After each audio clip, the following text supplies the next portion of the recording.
आज फेरि मैले के भिडियो लिएर आएको छु थाहा छ हजुरहरूलाई?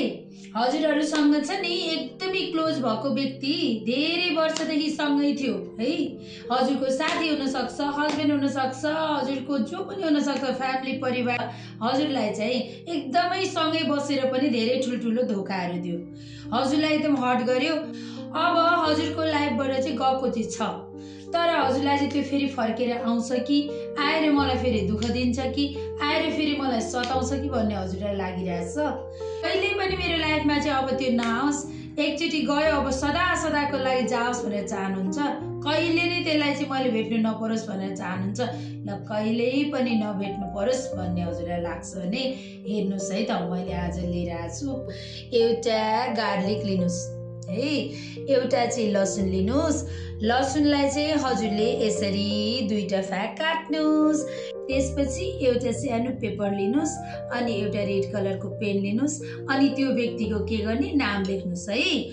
अब मैले चाहिँ यहाँनिर ल हजुरहरूलाई देखाउन हरि भनेर लेखेको छु। अब कहिले यसलाई चाहिँ मैले भेट्नु नपरोस् भन्ने हजुरलाई लाग्यो अनि यसरी हजुरले यसलाई फोल्ड गर्नुभयो। फोल्ड गर्नु भइसकेपछि यसको यो बिचमा जुन चाहिँ हजुरले काट्नु भएको छ यसको यो बिचमा यसलाई राख्ने। राखिसकेपछि हजुरले यो सियो एउटा लिने हजुरले अनि यो चुच्चो सियोले मजाले यस्तो गरेर यो बिचमा यसरी गोप्दिने, हेर्नुहोस्। अनि एउटा हजुरले जार लिनुहोस्, जारमा यसलाई हालिदिनुहोस्।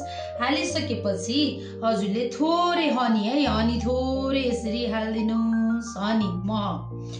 त्यसपछि मह हालिसक्नु भएपछि अलिकति आफूले युज गर्ने पर्फ्युमलाई हालिदिनुहोस् अनि थोरै कफी पाउडरलाई हालिदिनुहोस्। अब यसलाई चाहिँ हजुरले लिएर गएर अलिक डार्क प्लेस है, अँध्यारो ठाउँ जहाँ चाहिँ घाम साम के पनि नआओस् है त, यसलाई राखिदिनुहोस् अनि 3 डेज भएपछि यसलाई निकालेर लिएर गएर फालिदिनुहोस्।